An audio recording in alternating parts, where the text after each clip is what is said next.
Ya ayyuhalladzina amanu qu anfusakum wa ahlikum nar.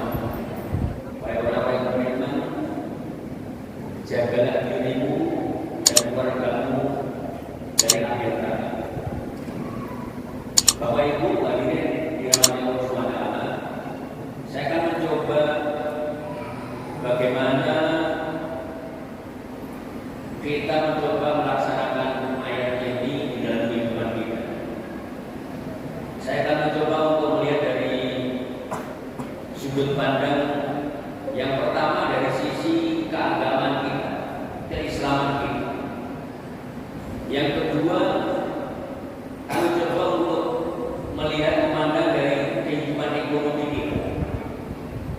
Yang ketiga, coba kita lihat dari budaya etika sosial kita. Kemudian yang keempat, bagaimana pengaruh positif terhadap kehidupan sosial tersebut. Hadirin yang dirahmati Allah SWT, untuk yang pertama, kita semua mungkin yang sudah aktif dalam kegiatan keagamaan, perkembangan kita di daerah kita sungguh sangat menyenangkan, di mana putra-putri kita hampir semua bapak ibunya menggerakkan anak-anaknya untuk belajar agama dengan baik, belajar membaca Al-Quran, diajak ke masjid, sudah mulai nampak mewujudkan satu kegiatan yang positif dalam kehidupan kita. Tetapi juga masih memprihatinkan, di mana pada saat kita aktif rajin di masjid, masih banyak yang berada di luar. Bahkan mereka sekarang sedang ramai-ramainya kegiatan-kegiatan yang jadi budaya, buka bersama.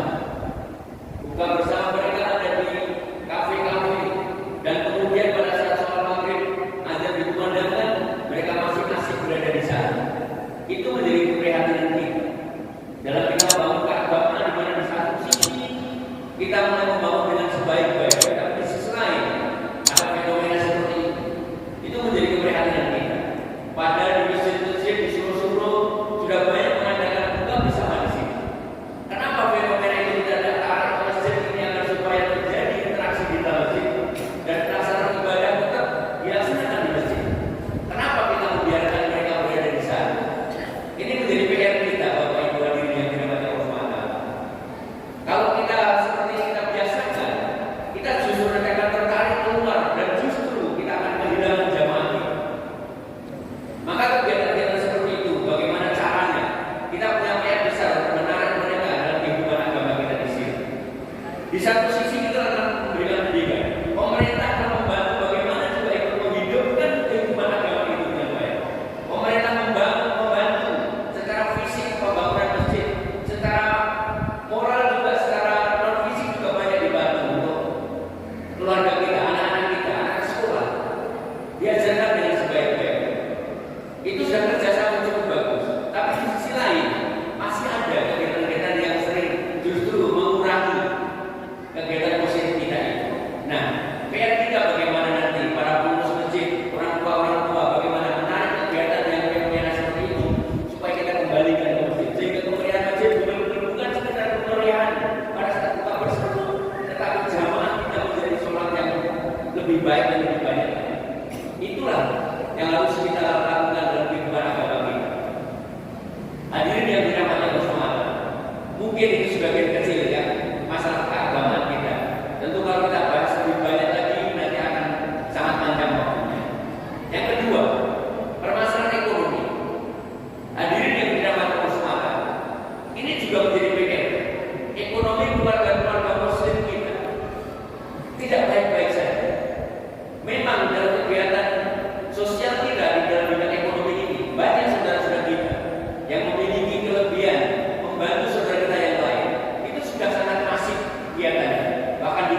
di mana income per kapita tahun 2025 itu sekitar $5.000 per tahun. $5.000 itu sangat jauh sekali dengan Singapura yang $15.000. Nah, tapi itu bukan berarti kita itu kecil.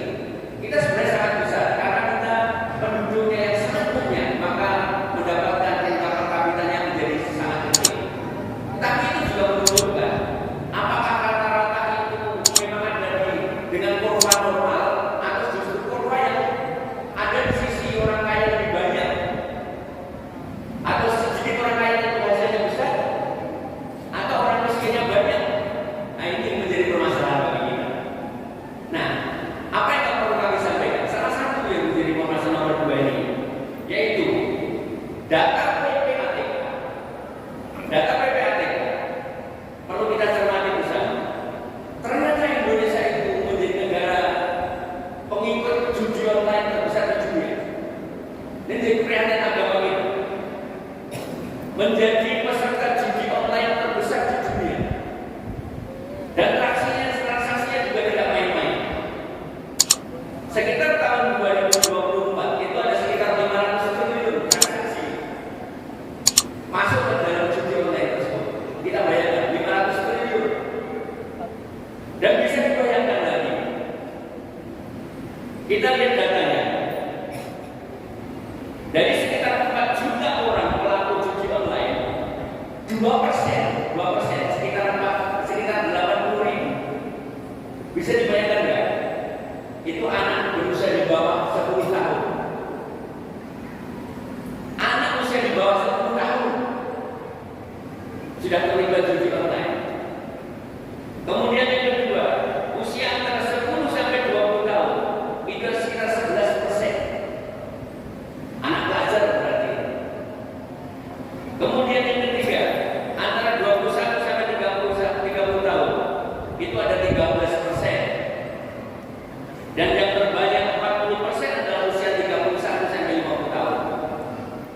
Itu terdeteksi dari aliran dana peserta judi mengalir kepada situs-situs tertentu tersebut. Bahkan setiap hari Kementerian Komdigi itu memblokir ratusan situs setiap hari.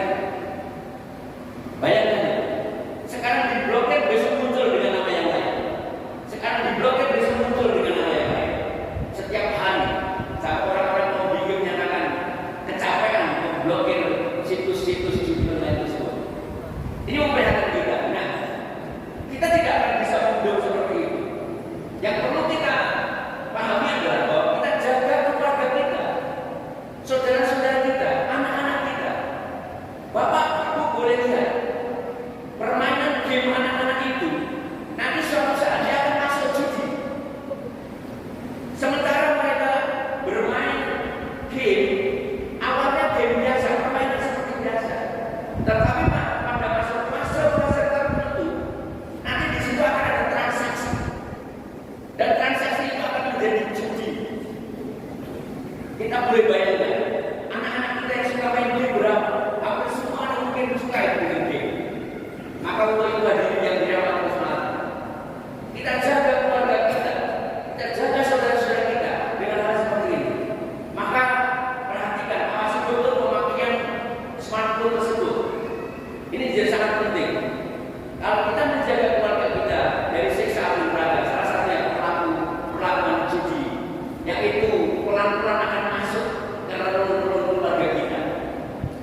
Kita bayangkan, ini informasi dari PPATK melalui Komdigi. Ini pernah disampaikan pada saat diskusi di Tanjung Pinang. Seperti yang dipertanyakan kenapa terjadi seperti itu. Dia tidak tahu, ternyata begitu. Dan PPATK paham betul aliran dana itu, aliran situs tersebut. Kemudian dari yang dewan kesempatan. Yang ketiga adalah bagaimana kita membangun budaya etika sosial. Ini juga masih sangat marah dengan kondisi penggunaan media sosial. Di Indonesia ternyata juga yang terbesar penggunaan media sosial dan yang terburuk di dunia. Di mana caci maki di media sosial di Indonesia tidak bisa disangani sama sekali. Mungkin kita bisa merasakan, mungkin di di grup atau apa ya, sering terjadi caci maki di sini. Walaupun yang dicaci maki itu orang luar, tapi itulah bentuk caci maki melalui media sosial. Dan kadang-kadang kita terpancing dengan itu. Maka untuk itu hadirin yang berada kesempatan. Jadi kita perhatikan betul. Kalau saya ada masalah-masalah info yang seperti itu, pandai-pandailah kita memahami tentang info-info tersebut. Jangan sampai kita terpengaruh dan kemudian orang mencaci kita juga ikut mencaci. Kita lindungi keluarga kita lindungi diri kita masing-masing. Dan negara tidak bisa dibangun, keluarga tidak bisa dibangun dengan caci maki. Kita harus dibangun dengan rahman dan rahim, kasih sayang. Kita bangun dengan kasih sayang, kata-kata yang lembut, kata-kata yang baik. Itu perintah agama. Dan yang terakhir, hadirin yang dirahmati Allah SWT. Di Indonesia, termasuk kita semua, secara individu kita banyak orang-orang baik. Kami yakin kita semua akan menjadi orang-orang baik dan mau berperilaku baik. Tetapi yang mungkin perlu kita perhatikan, bagaimana kebaikan kita itu bisa mempengaruhi kebaikan dalam kehidupan. Ini yang perlu kita pikirkan. Berlaku baik belum tentu menjadikan sesuatu menjadi baik. Bagaimana caranya bisa menjadi baik? Misalnya kita bersedekah, kita berinfak. Alhamdulillah, setiap masjid mengumumkan dana infak sedekah itu sangat fantastis. Nah, kemudian bagaimana penggunaannya? Manfaat secara ekonomi, secara kekeluargaan terhadap kaum duafa dan sebagainya, apakah itu sudah cukup signifikan? Itu yang perlu kita perhatikan. Apakah kegiatan-kegiatan masjid sudah menyentuh pada hal-hal yang diperlukan oleh masyarakat, yang dibutuhkan masyarakat? Itu yang perlu kita tinggalkan. Sehingga memberikan dampak positif dalam kehidupan, sehingga agama benar-benar memberi pengaruh positif dalam kehidupan sosial.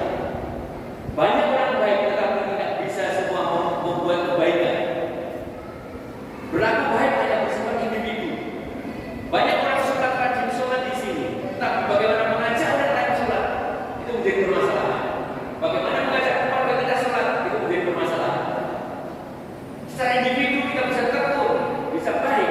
Bagaimana pengaruhnya terhadap kehidupan kita? Itu hadirin yang dirahmati Allah SWT. Maka menjaga keluarga dari siksa api neraka dengan melihat fenomena tersebut, mari kita coba introspeksi diri kita masing-masing. Kemudian kita coba untuk memanfaatkan kemampuan kita, kepemilikan kita untuk kebaikan yang berpengaruh dengan baik dalam keluarga maupun di lingkungan masyarakat kita. Jangan ragu-ragu menegur orang lain berbuat kezaliman. Karena kita diperintahkan untuk amar ma'ruf nahi munkar, mengajak kebaikan tapi juga mencegah kemungkaran. Nah, kadang-kadang mengajak kebaikan masih lumayan lebih banyak daripada orang yang mencegah kemungkaran. Tapi keberanian mencegah kemungkaran ini menjadi permasalahan bagi kita umat Islam. Maka untuk itu, mari kita mulai berpikir dengan baik agar supaya kehidupan di masyarakat